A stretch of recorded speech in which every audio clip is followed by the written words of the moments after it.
Barb, welcome to the Phoenix Network, Carolyn. How you doing? Very well. Thank you very much. So, love the hairstyle as usual. Thank you. These are my little doggy ears. Realtor to the rescue. First, tell us about Barb. Are you a native? I am not a native. How did you get to Arizona? Well, I came to Arizona. I'm short. Sorry about that. I came to Arizona permanently in 2003. But my brother moved out here in 1980. And so, of course, I came to visit and I fell in love. But I had, my parents weren't well and neither was he. So, needless to say, I stayed in Connecticut. And then once they passed away, I decided it was time to come back to Arizona. So in 2003, I loaded up my car with my 4 pit bulls, and it was Arizona or bust. 4 pit bulls? 4 pit bulls. I came to Arizona with 4 pit bulls. That's right. Yeah. And it said Arizona or bust on my car. Yeah. There you go. Yep. I made sure everybody knew where I was going. That had to be quite a transition from Connecticut to Arizona. Oh, yes. Very much so. Very much so. But you know what? I was tired of the snow and the ice and the cold and the humidity, and I was ready. Yeah, it's kind of funny because my grandson, who is an Arizona native, he just got a job flying with a charter company in Connecticut.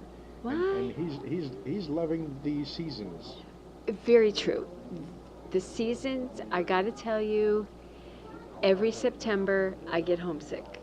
I really do, because every October we used to go to Vermont and do our originally it started off when we were kids as a booze run to go get booze. I wouldn't know anything about that. Nope.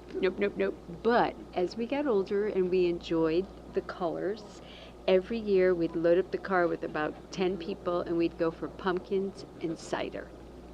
There you go. See, I grew up in Texas, so road trip was not a phrase that we learned in the 70s or 80s. It was stuff we were doing in the 60s. You better believe it. It was fun. Yeah, You well, know, because we would Texas take is a road big trips to state. Mexico. You know, I lived in San Antonio. We would go party to Houston. It was only 200 miles away. Oh my God. Only 200 miles. Yes, I'm not supposed to be here. I've been told that many times. Yeah. Connecticut is this big. I mean, it is a very little state. Well, you know, Maricopa County alone Yes. is as big as New Jersey, Yes. That's crazy. from end to end. That Wow. is Yeah. crazy. They can't comprehend it back there. No, they can't. And So, tell us about Barb the Realtor.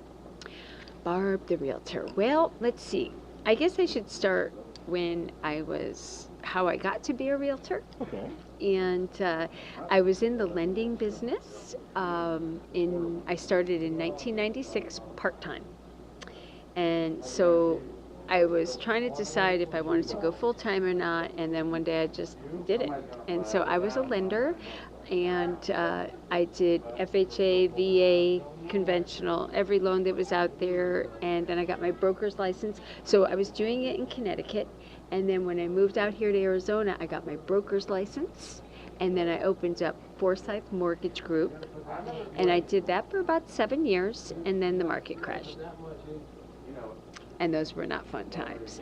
So I went to work for Chase Bank and then a builder, and I couldn't do it. I'm not a cubicle girl, you know what I mean? I can see that about you. I mean, you know, this was not very acceptable in Chase. They didn't like the doggy ears at Chase? No. I would have taken that up with Jamie Dimon. I know, right? Exactly. But yeah, you know, I just, so what happened was, I knew around 2013 that I needed to do something. Well, I did something, all right, I got breast cancer. Yeah. That's a little strong as a reaction. Yeah. So unfortunately, I had to leave work. But you know, Jean, the thing that came out of that was I had time. I had time now to think, to reflect. I got a second chance in life. What do I want to do? You know, pivotal moments like that, if you've never actually experienced one yet, Right, God bless you. right, And seriously. if you ever do experience one, you understand a clarity Mhm. that you just could not but fathom before. Nope. I mean, I knew I was looking for a change, but when this happened, I was like, well, and I lost my parents and my brother at a very young age. I mean, my brother was 40 when he passed, and both my parents were 63. So I didn't take this lightly. And so once I beat it, um, I, I, knowing I was going to go back to work, like I needed to do something with a passion. Hmm. And my passion is dogs, and especially pit bulls, because pit bulls are just, nobody wants pit bulls. They're so misunderstood, they're so abused and not accepted. So I decided that I was going to go get my real estate license to become a realtor, but behind that, I was going to help the dogs. So tell us about Realtor to the Rescue. What exactly is Realtor to the Rescue, right? That's question That's number it. one of, well, I can't count that high. So, seriously though, it's a serious mission. And every house that I sell, I donate a good portion of my commission, as you want to call it, to a dog rescue, to Maricopa County Animal Shelter. God, they need help so bad. And any other rescue that knows about me, they will call me. They know I can help them. They know I will donate to them. I give them as much as I can. And so I'm out there peddling the pavement, so to speak. You know what I mean? I want people to know, if you want to buy or sell a house, please use me, because it's going to help the dogs, and they need help. It's just, my 4 dogs are so spoiled. They live home in an air-conditioned house, and they have a pool, and they have their beds, and they have whatever they want. They have home-cooked meals that I make for them. Go to the shelter. You want to be my dog? Everybody does. But Okay. seriously, go to a shelter and see. That's what I live for. Uh-oh. Yeah, that's what I live for. Those dogs are in serious need of, even if I can give them $500 a month, it helps feed them and get them adopted out. That's pretty profound. I mean, that's actually acting upon a passion. And I mean, having a passion is one thing, but acting upon it is often much tougher than people like to acknowledge. And you're just stepping out there. So you're planning on doing that for a good long time. Forever. Forever. I will never retire. I will never retire. Never. It's all about the dogs. Every single day, I need to do something for them. Okay. So, do you have any properties right now, any listings that you want to tell people about, at least in the part of town they're in? Don't have any listings right now. So hello, people. If anybody wants to sell their home, please contact me. Okay, you got that? If you're an animal lover, Yep. especially a dog lover, That's right. and you're looking to sell your house, you can kill 2 birds. Is it okay to kill birds? Yes, you With can one kill a stone. bird. Yeah. Okay. I call it 2 houses for the price of 1. 2 homes for the price of 1. There you go. Yep. See? Yep. That's- yeah, okay, so I was kind of worried about the 2. You don't sell bird dogs, though, or you don't help bird dogs. My dogs kill birds, but not intentionally. Now you're giving the pit bulls a bad name again. I Okay. Where's that shovel? I want to put some of this back in the hole. I know, yep. But yeah, seriously, Realty, my website is realtytotherescue.com. And what else do you need to know? Phone number? 480-295-2619. And do you have any other special offers that you're doing? Well, I have a referral that I can, give people, and if anybody wants to refer me business, I will also, give them a little thank you. It's kind of hard nowadays with all the rules and regulations, but Oh no, are we talking about a bird dog fee? yeah, yeah, yeah. But not really any specials. So, my special really is buy or sell a home with me, save a dog's life. I guarantee. And what's your number again? It's 480-295-2619. And your website one more time. realtytotherescue.com.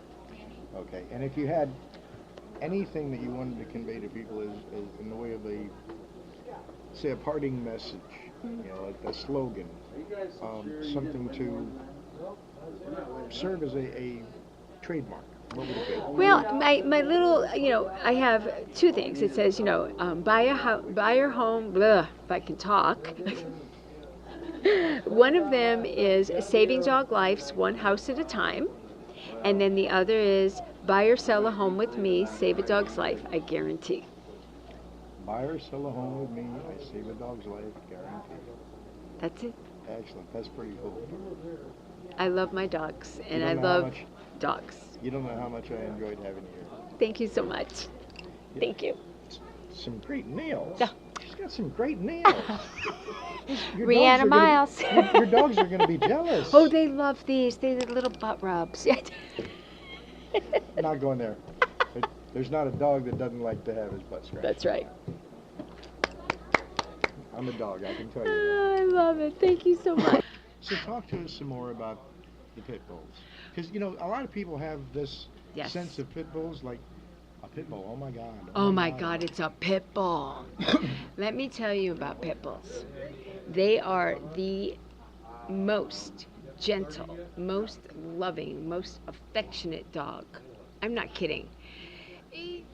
There's so many little things on Facebook about pit bulls and like Pity Nation, and I mean they just show how much love and affection these dogs will give you. They're not gonna bite you. The dogs that bite you are the ones that have been abused and left out in the heat with no food and no water, and they're scared. That's why. I would bite you. Right. I would bite you too. Okay. But they just want to love you and be with you. And my mission really is to make it understood. I have to bring something up here because my experience with dogs in general is that if they sense that you're afraid, yeah, they just naturally assume that you have a reason to be afraid. Right. I mean, that's been my sense of it. Right. I have had dogs challenge me, and I have just responded back pretty much in kind. Yep. I do a good whine. And, but the dogs have been fine. Yes, yes. But I've seen it when people they're scared Right. and they can't overcome their own fear. Right. That the dog reacts to that as if they've done something wrong because why else would they be afraid? Absolutely. Absolutely. And, really, in any dog, I don't care if it's a pit bull, if it's a Chihuahua, a German Shepherd, a Lab, don't get in their face. You know what I mean? You have to learn how to approach any dog. I don't care what breed they are. You approach them slowly and gently. And from below. Right. You don't get face level. It's all about teaching and educating people about dogs in general. Okay. And so, do you have any other guest specials that you want to offer? I do. And, if anybody wants to list their home with me, I would be more than happy to do it for a reduced rate. Nowadays everybody's out there at 6%, and I'd be more than happy to do it for 5%, and that will save you a lot of money. And there's a lot that goes into listing a home, and the way we advertise your home and the way we present your home is so important. So I would be more than happy to do that. Barb, thanks again.